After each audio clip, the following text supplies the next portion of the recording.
OK Goes and the Adjacent Possible tour starts this week to support their new album, which to me has a super hopeful name, all about all the options available to us if we're just open to making a move in any direction.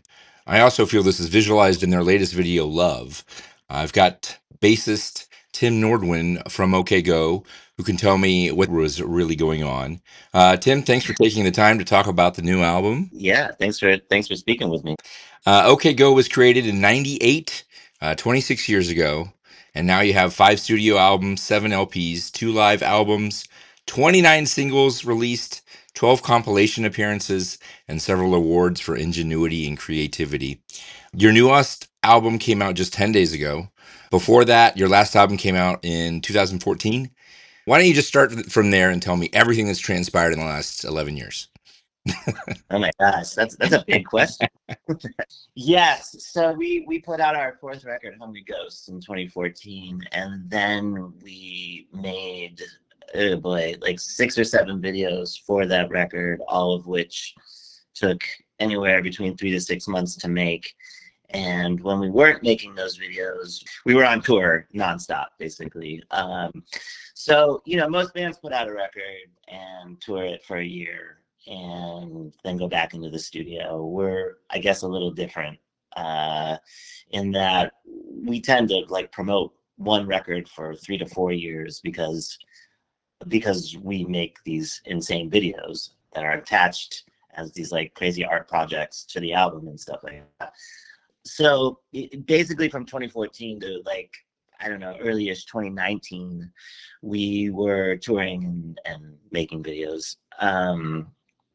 And we started slowing down in 2019, but we sort of resurrected a new type of show for the band that we were doing in performance art centers where we live score our own videos, essentially, which basically means it's sort of a theatrical and cinematic experience where there's a big movie screen behind us and we're sitting in front of it playing the songs that go with the video. And it's an all ages event, and it's a chance to kind of sort of chronologically go through all the videos and music that we've done throughout the years. So like in 2019, we were starting to go around to performance art centers and put on what feels a little bit more like a cultural event than a rock show, Mm-hmm.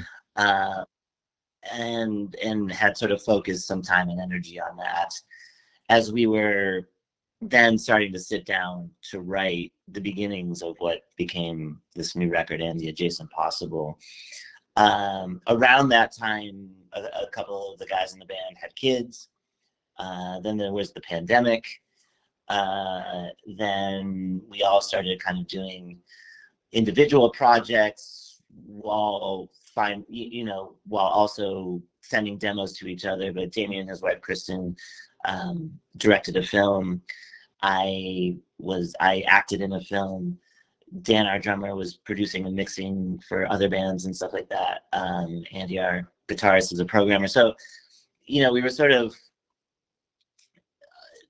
were sort of like checking out other things in the world, but all the time still in touch with each other. Mm-hmm. And in 2024, we finally got to a point where we could just focus on finishing the record. And at that point, I think we had somewhere around like 20 songs that we whittled down to 12 or 13 that we like finished and finally released. That's kind of how we get to 2025. And I really appreciate you actually delving into all of that history for me. I was going to ask you, when did you start to see the bubbles of opportunity in front of you for this new album to come together? When did you see that, oh, this was going to happen? But I think you answered it was 2024 then. Yeah, I mean, by 2024, we had several months of being in the studio together. We produced this record ourselves this time, just at like a home studio. Yeah, we just like, this is the first time I think where we've sort of scheduled other things outside of the band, or factored other things outside of the band into our own band schedule, You mean like Ron So, Persky? yeah, I was doing a sort of alter ego comedy performance art character, and still doing, called Ron Persky, who's sort of like a middle-aged songwriter who believes that music can bring friendship to anyone who's willing to do it. Essentially, like anyone can write a song, and he basically reaches out to anyone who will write a song with him to make friends. So I was spending a lot of time on that as well. Yeah, I think like by 2024 we had amassed enough finished demos that we were like, okay, let's focus. Let's focus. And we eventually went to our longtime collaborator, Dave Fridman, to help us mix the record. Dave's, if you don't know him, like, he's produced our last two records, and he's known for his work with like Flaming Lips and MGMT and Tame Impala, Vampire Weekend, bands like that. So we went to his studio, which is in sort of like northwest. It's like outside of Buffalo, essentially, in New York, and spent a couple of weeks there. And he took what sounded like a crazy mixtape of songs, just like there's a lot of genre hopping between songs and sometimes within the songs themselves, and somehow built this really nice sonic frame for it, that helps kind of glue it all together finally.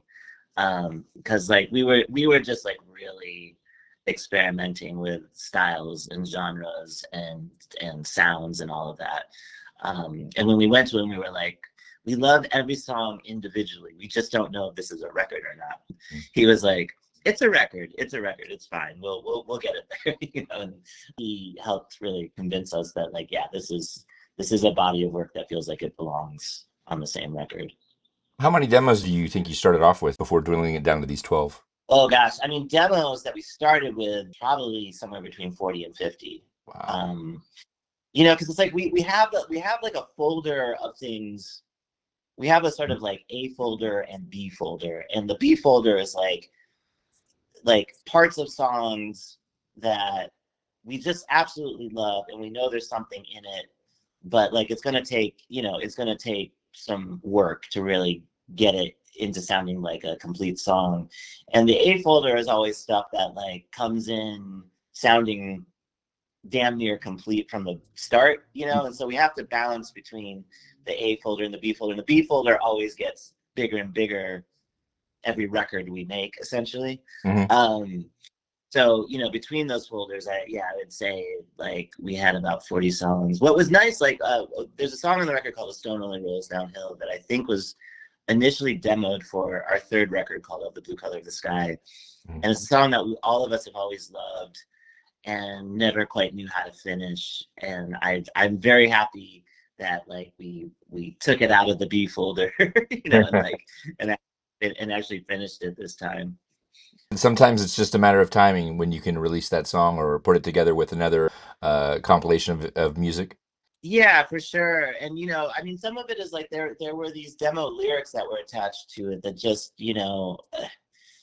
I think once we realized like, oh, some of this is just like we thought those were the lyrics, but it like this time around we're like, maybe those just aren't the lyrics, like maybe it needs to be, it needs a like slightly more hopeful tone or something like that, like it. I remember thinking that about that song, like the lyrical content was sort of moodier in a way that like we just didn't relate to anymore, sounded like the thoughts of someone younger than what we are now, and so like just having the opportunity and the perspective to kind of understand that, and then to be able to like come to it with like a fresher mind, I think was super helpful. Well, yeah, I mean, over the years, you start to evolve and you start to mature, and the sounds Yeah. and the lyrics all kind of need to go in that same direction.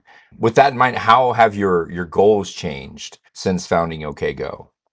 However, our goals changed. I mean, I think, I mean, one of the biggest things that I think has come out of our experience is sort of the understanding that like the stuff that's going to be the most worthwhile for us to put out is the stuff that feels most unique to us. Hmm. You know, um, I think it's kind of normal for a lot of people to chase trends, Hmm. be concerned about what's popular on, radio or TikTok or whatever.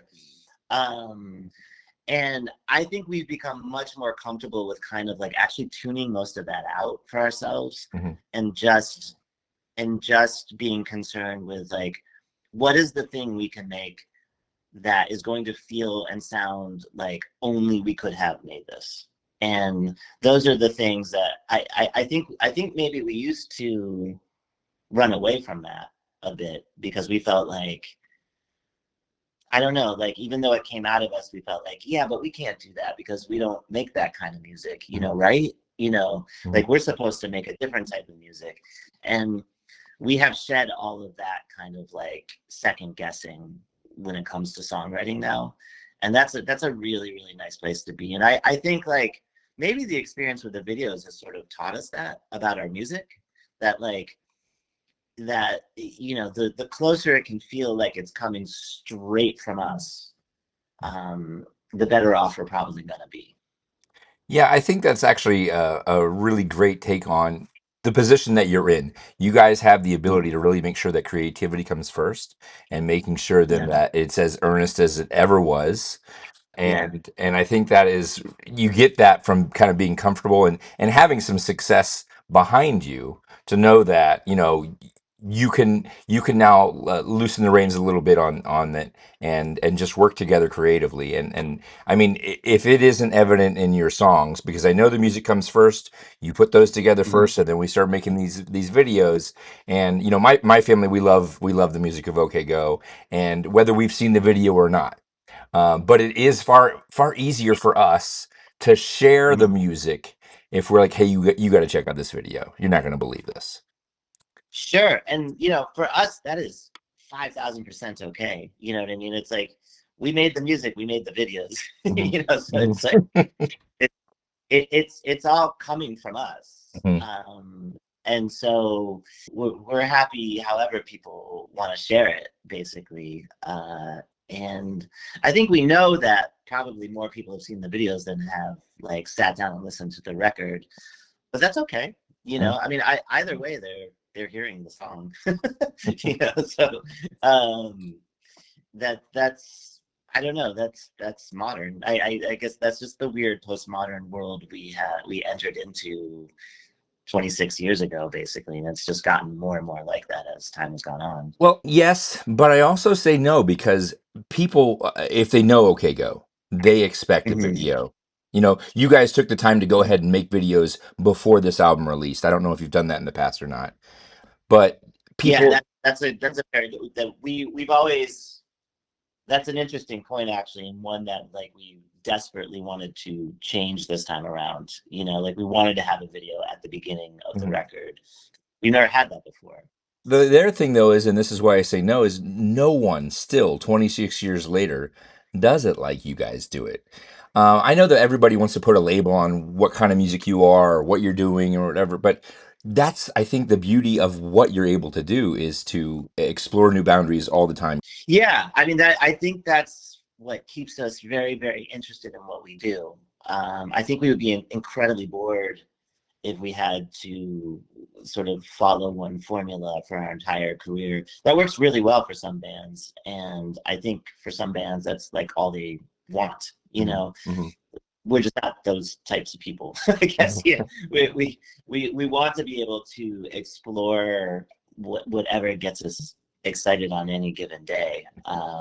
And luckily, I think the one of the beautiful things about, I guess, how uh, we came to be known is that all that's ever really been expected of us is that we kind of make insane insane things, you know, like what's expected of us is that we chase and challenge ourselves and sort of uh, pull emotion, you know, or find emotion and connectivity anywhere we can, and that's for us, that is like, that feels very open-ended and very exciting, and